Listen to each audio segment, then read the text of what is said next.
سيدنا محمد. اللهم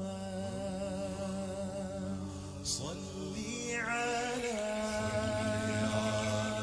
سيدنا محمد. اللهم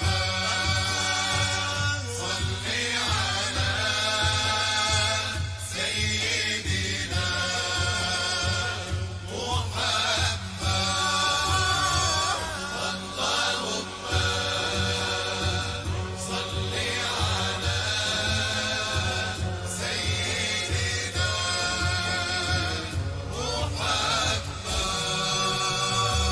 الصبح بدا من طلعته والليل دجى من وفرته فاق الرسل فضلا وعلا وهدى السبل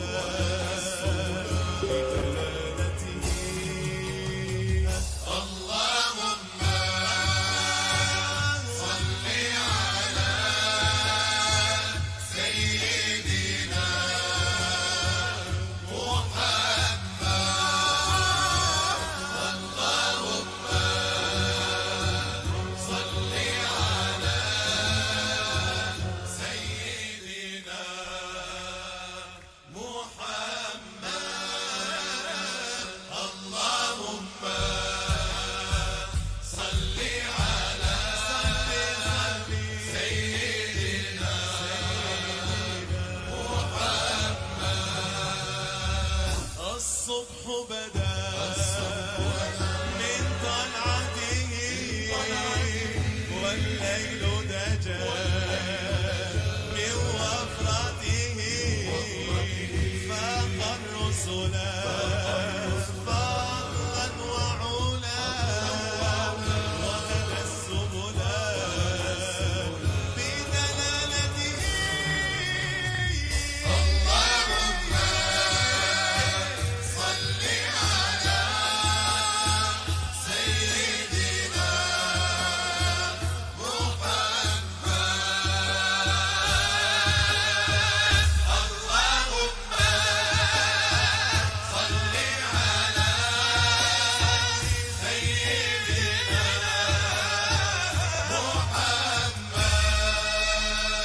كنز الكرم قول النعم هادي الأمم بشريعته أزكى النسب على الحسب كل العرب في خدمته.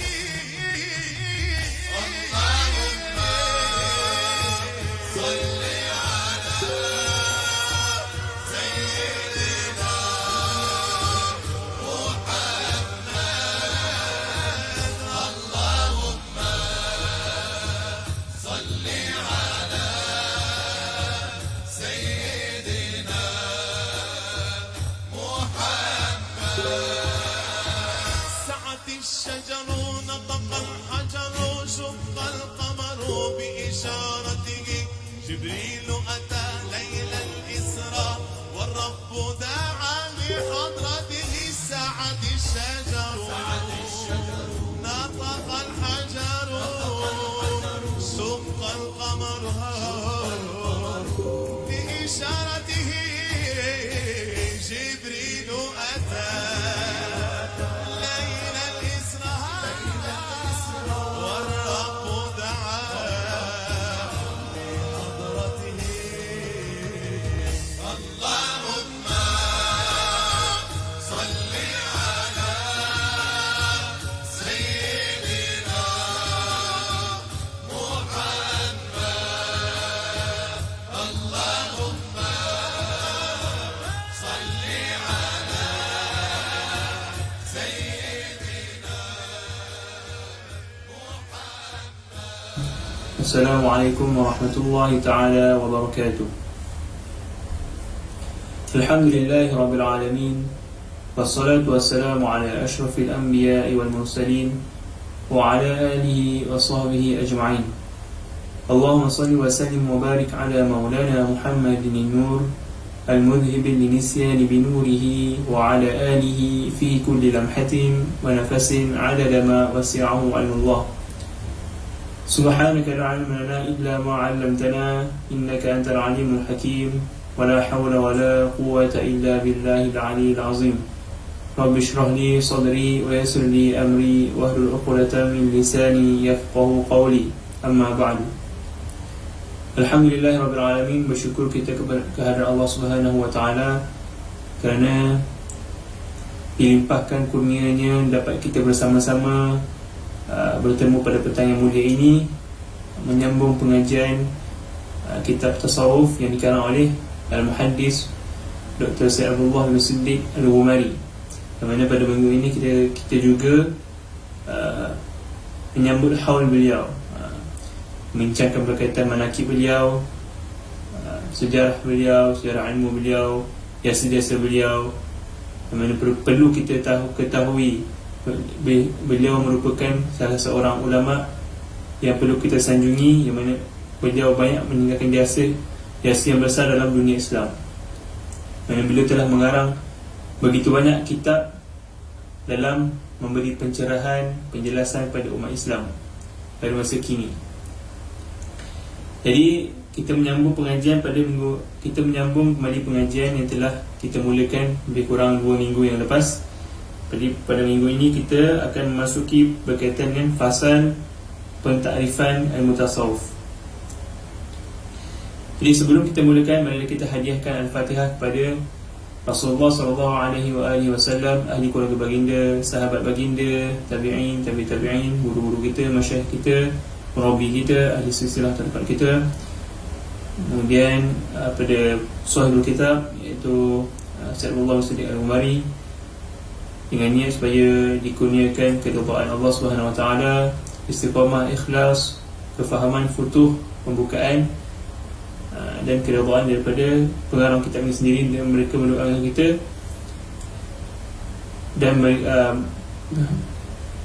dan doa mereka kepada kita. Fatihah.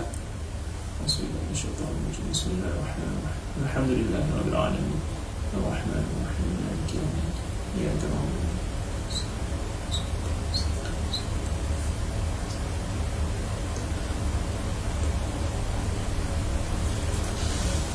Jadi kita menyambung berkaitan dengan perbahasan ta'rif tasawuf. Jadi sebelum kita mulakan berkaitan dengan perbahasan yang baru, suka untuk saya ulang kembali berkaitan dengan penjelasan yang telah dijelaskan pada minggu lepas. Jadi pada minggu lepas kita telah mempelajari berkaitan dengan jadi pada minggu lepas dapat kita fahami daripada penjelasan ringkas ataupun penerangan ringkas berkaitan tasawuf ini yang telah diterangkan oleh Syed Abdullah bin Siddiq Al-Ghumari, di mana beliau telah menerangkan bahawa tasawuf ini merupakan suatu ilmu yang menarik, suatu ilmu yang besar manfaatnya, tinggi kedudukannya, yang mana ia amat penting. Cahaya-cahaya daripada ilmu tasawuf ini berkilau-kilauan. Buah-buahan daripada ilmu tasawuf ini ranum, yang mana apabila seseorang itu makan buah-buahan daripada tasawuf ini, maksud dia mereka menyelami ataupun menghadamkan apakah teori yang dipelajari dalam tasawuf, dan mereka mempraktikkannya, maka hasilnya mereka akan mendapat habuan yang tinggi, kebaikan, kemuliaan, membersihkan diri, membersihkan hati daripada kekotoran, daripada menyucikan nafsu daripada najis-najis kekotoran. Iaitu najis kat sini maksud najis-najis dosa lah. Yang mana apabila hasilnya akan menyebabkan sampainya seseorang pada keridhaan Allah Subhanahu wa taala, keridhaan Ar-Rahman. Jadi dekat sini sungguh menarik. Jadi dekat sini pengarang ingin menerangkan kepada kita bahawa ilmu tasawuf ini amat menarik, amat penting. Beliau cuba untuk menyampaikan kepada kita bahawa ilmu ini terlalu tinggi kedudukannya. Apabila orang membaca kitab ini, mereka akan tertarik dengan mukadimah ini, dengan permulaan kitab ini, kerana Syed Abdullah bin Siddiq Al-Umari telah menarik minat. Beliau telah berjaya menarik minat pembacanya untuk lebih menyelami supaya boleh menyelami supaya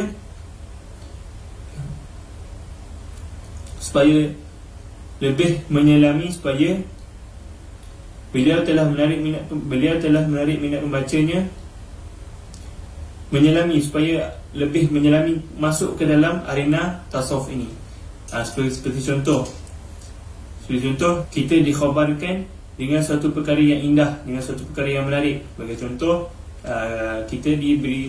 kita diterangkan berkaitan dengan keindahan Cameron Highland. Contoh, Cameron Highland, orang mengkhabarkan kepada kita bahawa Cameron Highland ni indah, cantik, sejuk, best, dan sebagainya. Jadi apabila kita mendengar perkhabaran tersebut, kita akan berkehendak untuk pergi ke Cameron Highland untuk merasai, untuk mengetahui apakah keindahan yang terdapat di Cameron Highland tersebut. Jadi di sini kita dapat kaitkan bahawa Syed Abdullah bin Siddiq Al-Umari cuba mengkhabarkan kita kepada keindahan ilmu tasawuf ini sebelum beliau membicarakan berkaitan pendetailannya, sebelum beliau membicarakan berkaitan dengan perinciannya. Beliau cuba menarik minat kita, beritahu secara ijmal, secara perkhabaran secara umum sahaja.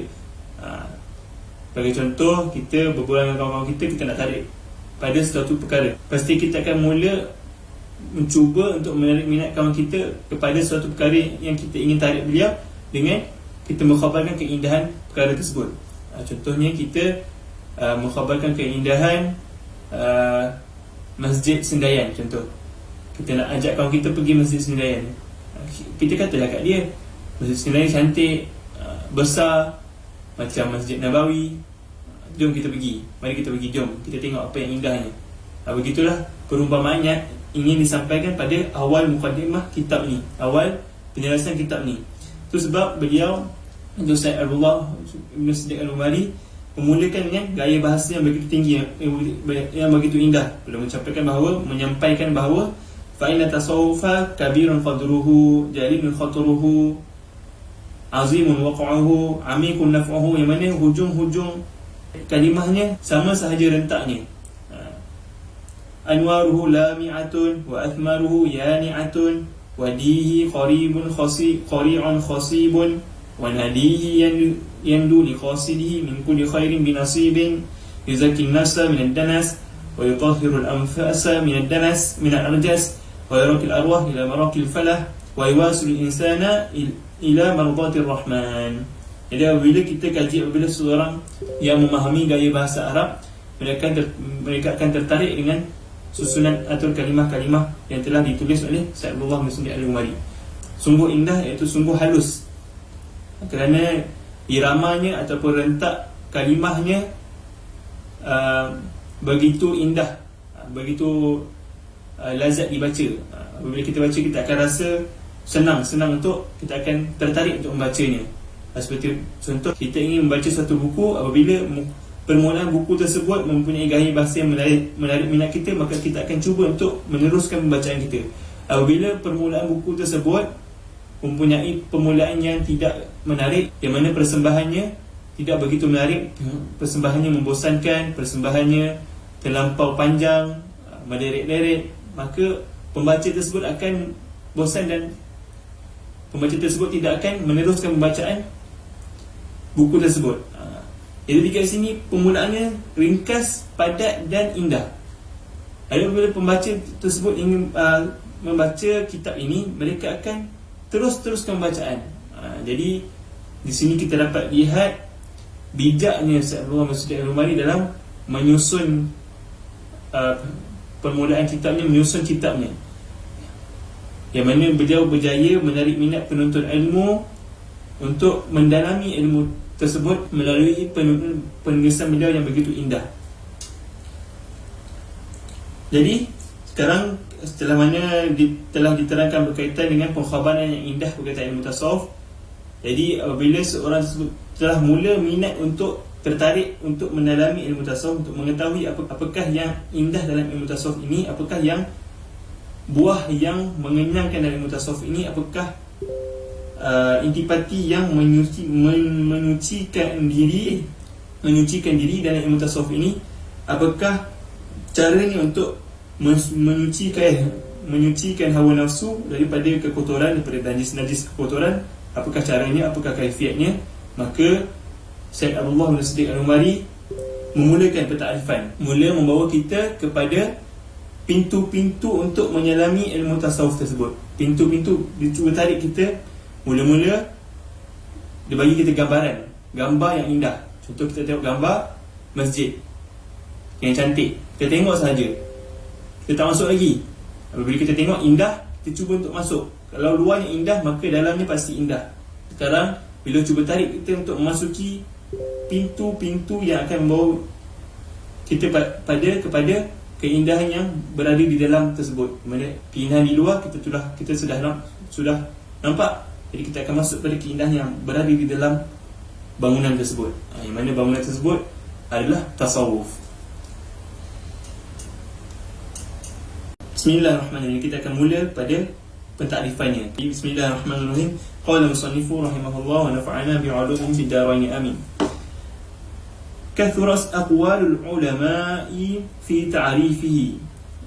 Kathurat aqwalul ulama'i fi ta'rifihi wa ikhtalafat anzaruhum fi tahdidihi wa tawsifihi. Kathurat aqwalul ulama'i fi ta'rifihi. Terlalu banyak aqwalul ulama'i, qaul ulama, percakapan ulama, pendapat para ulama, fi ta'rifihi, berkaitan dengan ta'rifnya. Ta'rif itu tasawuf, pentakrifan tasawuf. Jadi ulama telah mendatangkan terlalu banyak pendapat mereka berkaitan ilmu tasawuf, iaitu pendapat berkaitan dengan pentakrifan ilmu tasawuf. Apakah pentakrifan ilmu tasawuf? Ilmu tasawuf ni apa definisi dia? Wa ikhtalafat anzaruhum, dan telah berbeza-beza, ikhtilaf, berbeza-beza anzaruhum, pandangan-pandangan mereka, pandangan para ulama tersebut, fi tahdidihi, pada pentakrifannya, definisinya, wa tawsifihi, dan sifat-sifat tasawuf tersebut.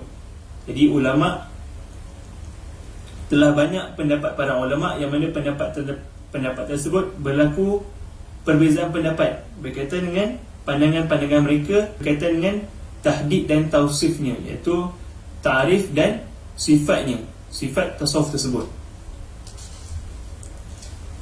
Wa dhalika dalilun ala syaraf ismihi wa musammahu.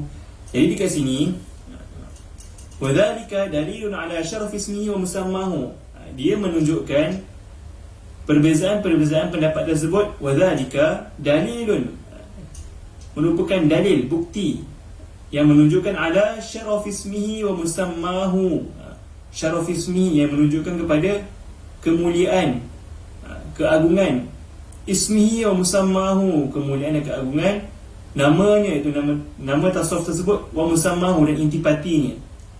Jadi perbezaan pendapat berkaitan dengan pentakrifan dan sifat tasawuf ini bukanlah menunjukkan kepada perbezaan pendapat yang bercanggah, namun perbezaan pendapat tersebut menunjukkan kepada kemuliaan, ketinggian ilmu tasawuf tersebut.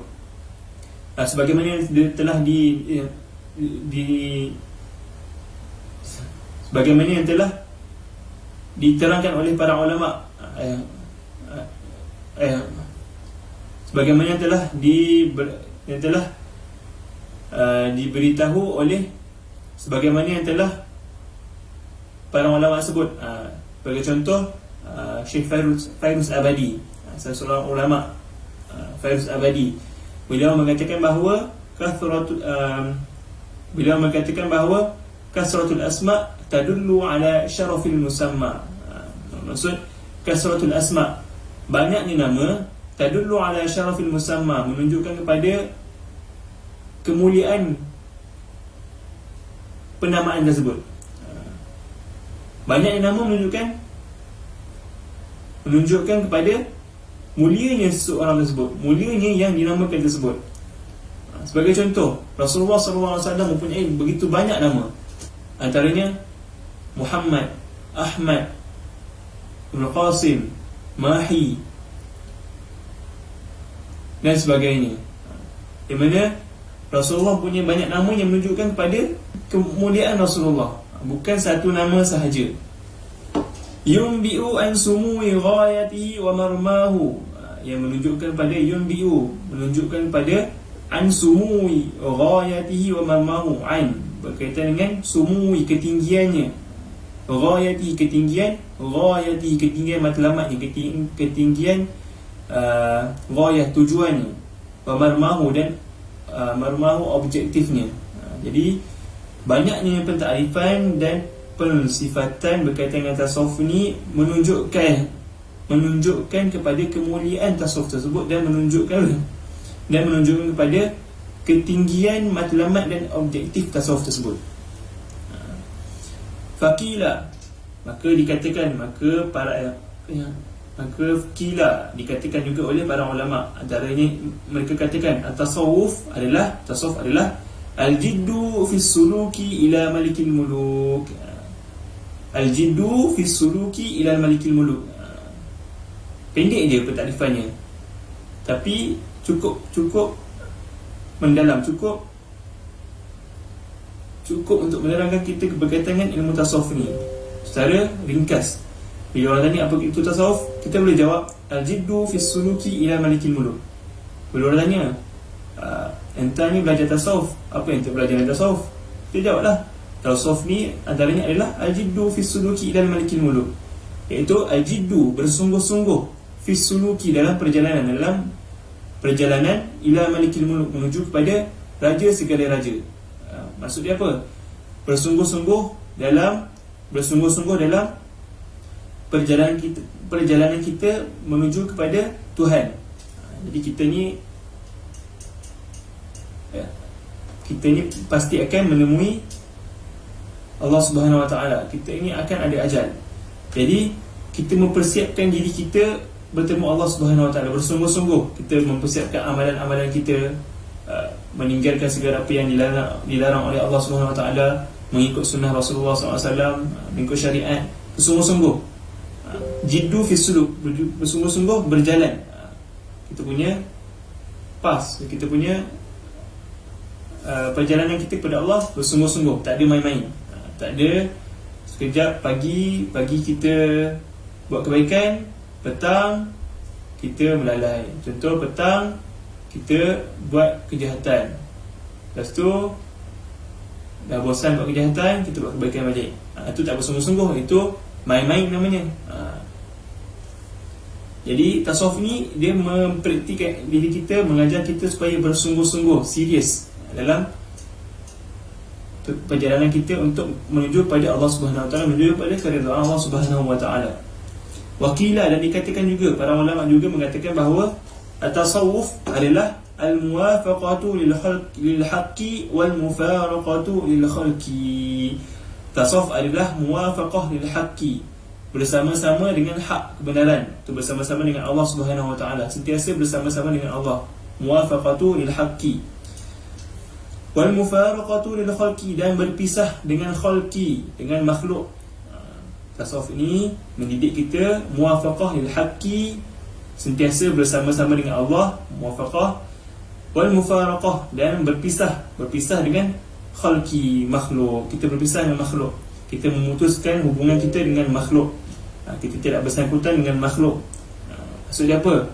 Makhluk apa? Makhluk siwa Allah. Makhluk adalah selain daripada Allah. Antara contoh makhluk yang kita sering tertipu, sering kita tidak dapat mufaraqah dengannya, iaitu apa?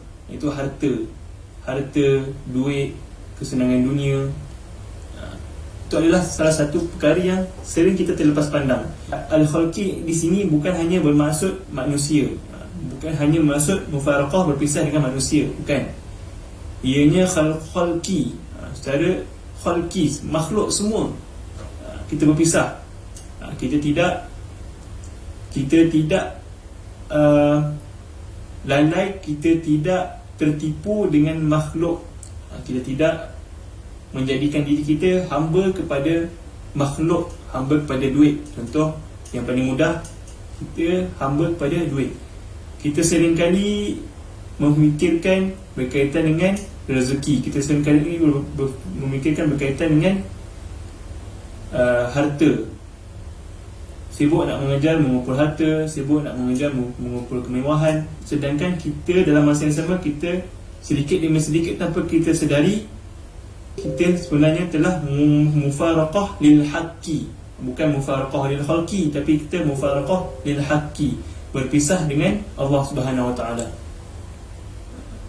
Jadi kita terbalik. Sebelum kita belajar tasawuf, kita terbalik. Kita mufaraqah lil haqqi, muwafaqah lil khalqi. Maksudnya apa? Kita mufaraqah lil haqqi, kita berpisah dengan Allah Subhanahu Wa Taala. Tapi kita muwafaqah lil khalqi, kita bersama-sama dengan khalqi, makhluk. Kita terbalik. Jadi para ulama mengingatkan kita, jangan terbalik dalam kehidupan kita. Kehidupan kita jangan terbalik. Jangan kita mufaraqah lil haqqi, muwafaqah lil khalqi. Jangan kita bersama-sama dengan khalqi, makhluk. Jangan kita sentiasa bersama dengan makhluk. Yang kita sentiasa bersama dengan makhluk. Kita hanyalah, kita perlu mufaraqah lil khalqi, kita perlu mufaraqah pada makhluk, supaya kita kembali pada muwafaqah lil khalqi, lil haqqi. Ingat tu. Dia mungkin perkataannya hampir sama tapi berbeza. Hampir sama tapi berbeza. Beza dia apa? Kita memisahkan diri kita pada makhluk dan kita bersama-sama dengan Allah. Mana sebelum ini kita bersama-sama dengan makhluk tapi kita berpisah dengan Allah. Jadi kita ketahui tasawuf ni apa? Tasawuf ni akan membawa kita kepada Allah Subhanahu Wa Taala. Bagaimana caranya? Nanti kita akan masuk ke detail. Ini baru pentakrifannya sahaja. Kita tahu kita mengenal pintu-pintu dia. Kita masuk melalui pintu-pintu ni. Jadi pintu-pintu ni banyak, definisi banyak. Antara pintu-pintunya iaitu pintu yang pertama, pintu al-jiddu fi suluq ila malikil muluk. Pintu yang kedua, muwafaqah lil haqqi wal mufaraqah lil khalqi. Bagi contoh masjid lah. Masjid kan banyak pintu. Kita masuk pintu yang mana? Sebenarnya hasil kita akan masuk dalam juga. Tapi kita masuk pintu yang mana? Kita mengenal dia melalui pintu yang mana? Jadi kita nak kenal pintu-pintu dia ni. Kita nak kenal pintu-pintu ni supaya kita dapat masuk ke dalamnya. Masuk pada keridaan Allah Subhanahu Wa Taala. Kemudian yang seterusnya, wakila, dan dikatakan juga at-tasawuf ar-raghbatu ila al-mahbub fi darkil matlub. Tasawuf adalah raghbah, keinginan, ila al-mahbub, kepada al-mahbub yang dikasihi atau kekasih, keinginan kepada kekasih, fi darkil matlub, dalam mencapai al-matlub yang diingini. Maksudnya apa? Keinginan kepada kekasih, keinginan kita kepada kekasih di sini maksud Allah Subhanahu Wa Taala. Keinginan kita kepada Allah Subhanahu Wa Taala. Fi darkil matlub, dalam mencapai al-matlub, apa yang diinginkan. Apa yang kita inginkan kepada Allah Subhanahu Wa Taala. Antara yang terpenting, kita inginkan keridhaan Allah Subhanahu Wa Taala. Kita inginkan ma'rifah kepada Allah Subhanahu Wa Taala. Kita inginkan balasan kepada Allah Subhanahu Wa Taala. Jadi tasawuf ini adalah keinginan kita kepada kekasih kita dalam mencapai apa yang kita inginkan daripada kekasih tersebut. Contohnya kita berkeinginan kepada harta. Contoh, kita berkeinginan kepada harta. Kita nak harta. Melalui harta tersebut kita nak apa? Apa yang kita nak daripada harta tersebut? Kita nak belanjakannya untuk kesenangan kita. Kita nak guna untuk beli benda-benda yang mewah. Contoh, kita inginkan harta, tapi kita menggunakan harta tersebut pada perkara yang kita inginkan, antara dengan membeli, contoh, kereta yang mewah-mewah, contohnya. Jadi kat sini keinginan kita kepada Allah Subhanahu Wa Taala dalam apa yang kita inginkan daripada Allah. Kita inginkan keridhaannya, kita inginkan apa yang kita dapat daripada Allah, iaitu keridhaan, balasannya, ma'rifah kepada Allah Subhanahu Wa Taala. Kemudian Kemudian wakila at-tasawufu hifzul wafa wa tarkul jafa. Tasawuf adalah hifzul wafa, menjaga al-wafa, menjaga janji, menunaikan janji, menjaga janji kita, berpegang dengan janji. Janji apa? Kita berjanji dengan Allah, menunaikan segala perintahnya, meninggalkan segala larangannya. Apa janji kita lagi? Antara janji kita iaitu dalam kalimah syahadah tersebut, mana kita menyaksikan kepada Allah sebagai Tuhan, Rasulullah sebagai utusannya, kita solat 5 waktu, menunaikan zakat, berpuasa di bulan Ramadan, haji. Itulah janjian-janjian kita. Wa tarkul jafa, dan meninggalkan al-jafa, kekasaran. Kekasaran. Kita ni kasar, kita tinggalkan kekasaran, bengis, tinggalkan kekasaran hati, kekasaran jiwa. Jadi tasawuf ni dia mendidik kita supaya tidak berlaku kasar. Bukan maksud tak boleh berlaku kasar, boleh, tetapi kita meninggalkan kekasaran. Meninggalkan kekasaran sama ada kekasaran jiwa, kekasaran tutur kata. Kita meninggalkan, tidak berkata-kata dengan perkara yang kesat. Kita tinggalkan segala perkara yang jelek, buruk kita pandang. Contohnya kita selalu marah, selalu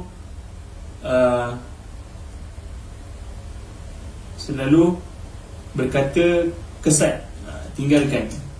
Kerana tasawuf tersebut adalah hifzul wafa wa tarkul jafa, berpegang dengan janji dan meninggalkan kekasaran.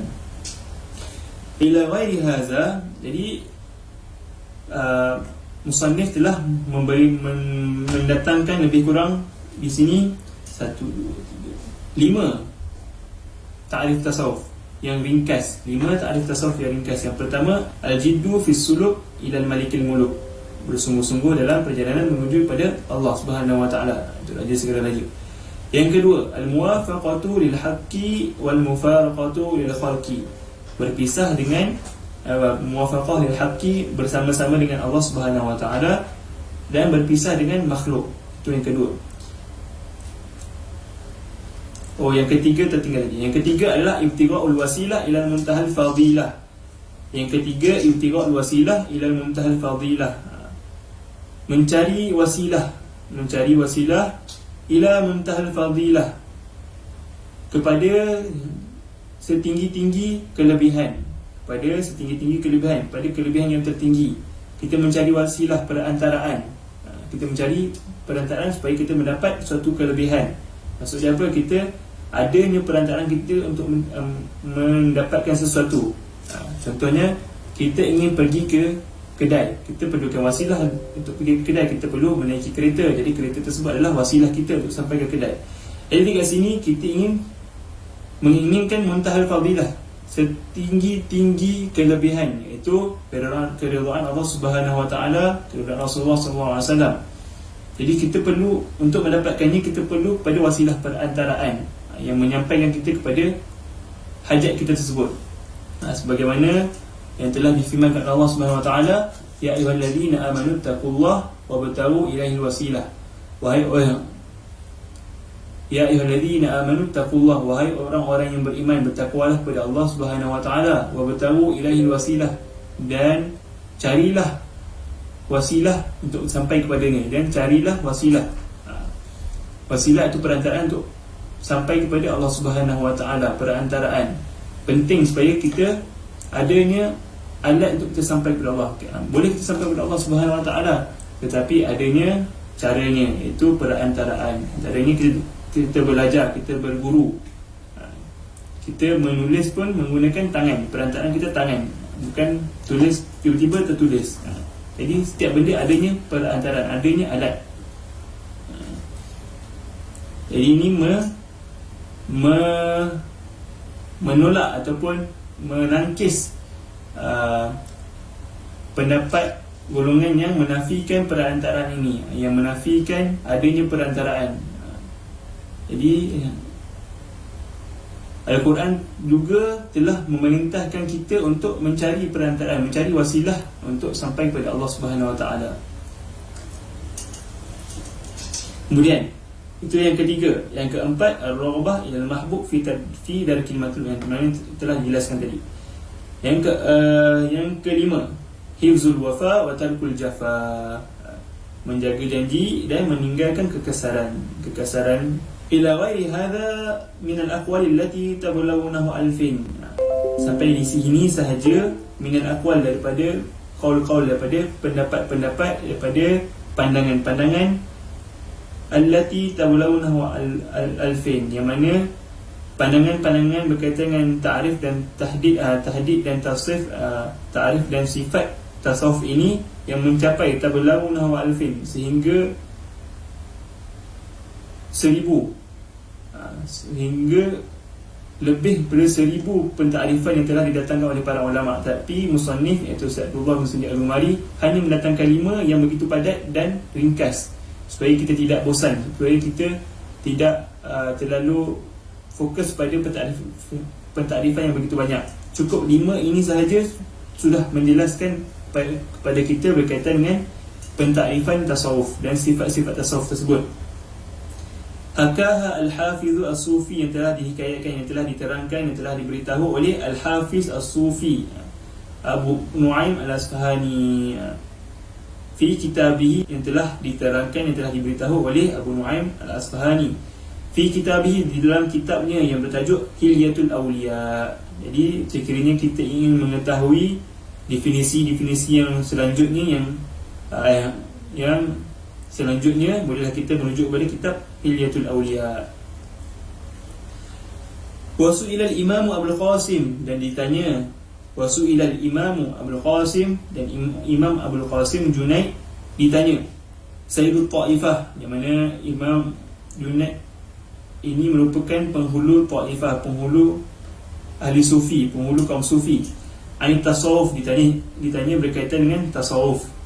Wasu'ila al-Imam Abdul Qasim Al-Junaid Sayyidul Ta'ifah ani tasawuf, ditanya Imam Abdul Qasim Junaid berkaitan dengan tasawuf. Tasawuf itu apa? Jadi musannif mendatangkan pendapat penghulu kaum sufi. Apa pendapat beliau berkaitan dengan tasawuf?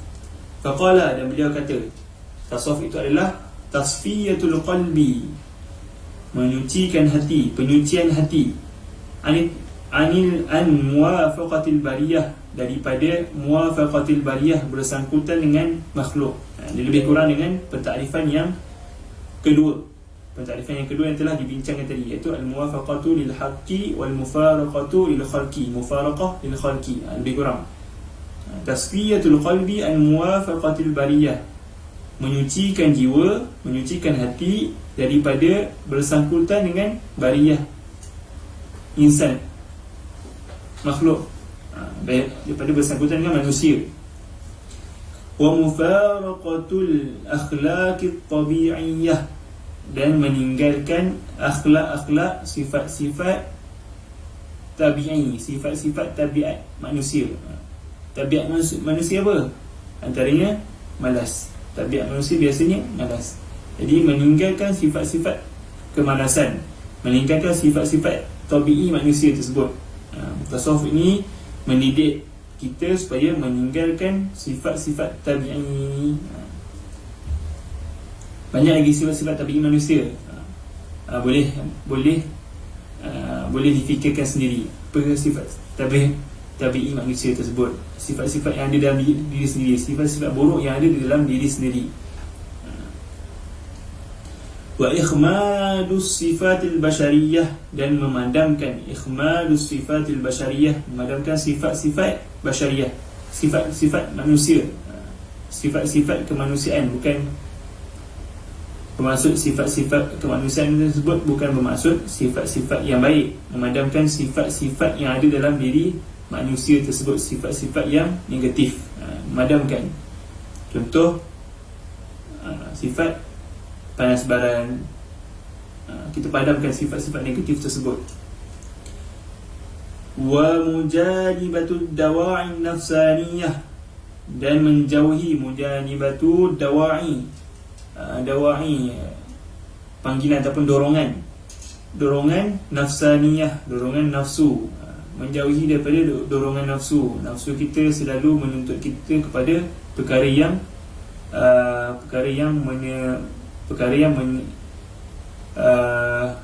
yang menyelerakan jiwa. Contohnya kita selalu berkehendak pada makanan yang sedap, dah dapat kita membazir.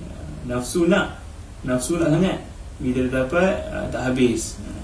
Yang mana dorongan hawa nafsu ni suatu perkara yang perlu dielakkan, kerana dorongan hawa nafsu merupakan dorongan yang telah dihasut oleh syaitan yang dilaknat. Jadi kita menjauhi daripada dorongan hawa nafsu. Wa munazilati sifatir rohaniyah. Munazilah, menempati sifat-sifat rohaniyah, menempati sifat-sifat rohani. Kita bersifat dengan sifat-sifat rohani, sifat-sifat yang baik, sifat-sifat yang positif.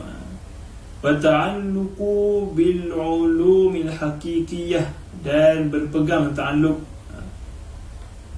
bil ulumil haqiqiyah, dengan ilmu-ilmu hakiki, dengan ilmu-ilmu yang benar. Kita berpegang dengan ilmu-ilmu yang benar, bukan ilmu-ilmu yang sesat. Tasawuf ni sama sekali jauh daripada ilmu-ilmu yang menyesatkan, yang sesat lagi menyesatkan. Jadi berpegang dengan Al-Quran dan Sunnah, berpegang dengan Al-Quran dan As-Sunnah. Isti'malu ma huwa aula alal abadiyah, dan isti'mal, mengamalkan ma huwa aula alal abadiyah, mengamalkan atau mengutamakan ma huwa aula alal abadiyah, yang aula, yang utama, yang penting alal abadiyah, selama-lamanya. Kita sentiasa mengutamakan perkara yang penting selama-lamanya. Jadi tasawuf ni mendidik kita supaya mengutamakan perkara yang penting sahaja dan mengabaikan perkara yang sia-sia. Tinggalkan perkara yang sia-sia, tinggalkan perkara yang melalaikan, tinggalkan kerana ia tidak penting. Wan nushu li jami'il ummah, tasawuf juga merupakan nushu li jami'il ummah, nasihat bagi jami'il ummah, keseluruhan umat. Bukan nasihat, pesanan, ingatan kepada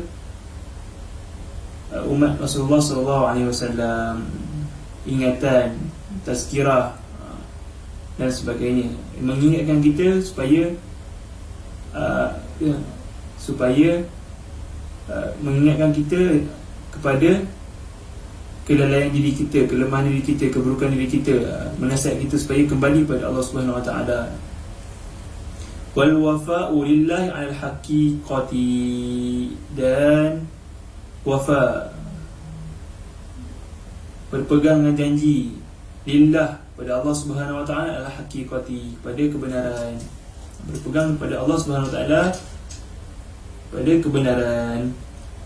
Wattiba'u rasuli sallallahu alaihi wa alihi wasallam fi syari'ati, dan mengikut Rasulullah sallallahu alaihi wasallam fi syari'ati, dalam syariat kita. Kita mengikut syariat yang telah disyariatkan oleh Rasulullah sallallahu alaihi wasallam. Jadi di kat sini ini merupakan pentakrifan yang telah didatangkan oleh Imam Junaid Al-Baghdadi. Imam Junaid Al-Baghdadi merumuskan tasawuf ini adalah tasfiyatul qalbi an muwafaqatil bariyah wa mufariqatul akhlaqit tabi'iyyah wa ikhmalu sifatil bashariyah wa mujanimati dawa'in nafsaniyah wa munazilati sifatir ruhaniyah wa ta'alluqi bil ulumil haqiqiyyah wa isti'malu ma huwa awlal al abadiyyah wa nushu li jami'il ummah wal wafa'u lillah 'ala al haqiqati wa ittiba'ur rasuli sallallahu alaihi wasallam fi syari'ati. Jadi kesemuanya ada 10 pentakrifan yang telah didatangkan oleh Imam Junaid Al-Baghdadi berkaitan dengan pentakrifan tasawuf. Jadi 10 pentakrifan ini telah dirumuskan di dalam 5 pentakrifan awal yang telah didatangkan oleh musannif, yang dipetik daripada kitab Hilyatul Awliya. Jadi kesemuanya kat sini yang telah didatangkan oleh musannif atau Said Abdullah bin Sa'id Al-Umari adalah 15 pentakrifan tasawuf. Di mana ke-15 tersebut menunjukkan kepada apakah erti tasawuf itu. Wala'alla hadha ablagu ma qila fi tasawuf wa kashfi haqiqatihi. Dan semoga hadha, iaitu pentakrifan ini, 15 takrif ini, ablagu, cukup, tepat ataupun cukup ataupun sudah cukup, ma qila fi tasawufi, berkaitan apa yang dibahaskan dalam tasawuf, wa kashfi haqiqati, dan membuka hakikat tasawuf tersebut, membuka kefahaman kita berkaitan dengan hakikat tasawuf tersebut. Cukuplah 15 ini sahaja.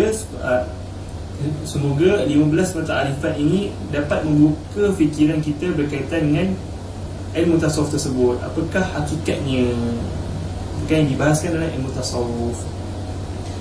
Jadi sampai di situ saja, sampai di sini saja dulu perbahasan kita pada hari ini. Kita akan sambung pada minggu hadapan. Kita akan habiskan berkaitan dengan fasal yang pertama ini pada minggu hadapan. Cuba habiskan sekiranya diizinkan Allah, insya-Allah. Wal-'afwu minkum. Kita tutup dengan tasbih kafarah. Subhanakallahumma wa bihamdika asyhadu an la ilaha illa anta astaghfiruka wa atubu ilaik. Amantu su'an wa zalamtu nafsi faghfir li fa innahu la yaghfiru dhunuba illa anta. Subhanakallahumma wa bihamdika asyhadu an la ilaha illa anta astaghfiruka wa atubu ilaik. Amantu su'an wa zalamtu nafsi faghfir li fa innahu la yaghfiru dhunuba illa anta. Subhanakallahumma wa bihamdika asyhadu an la ilaha illa anta astaghfiruka wa atubu ilaik. Amantu su'an wa zalamtu nafsi faghfir li fa innahu la yaghfiru dhunuba illa anta. وصلى الله على سيدنا محمد وعلى اله وصحبه وسلم. سبحان ربك رب العزة عما يصفون وسلام على المرسلين والحمد لله رب العالمين. والسلام عليكم ورحمة الله تعالى وبركاته. اللهم صل على سيدنا محمد.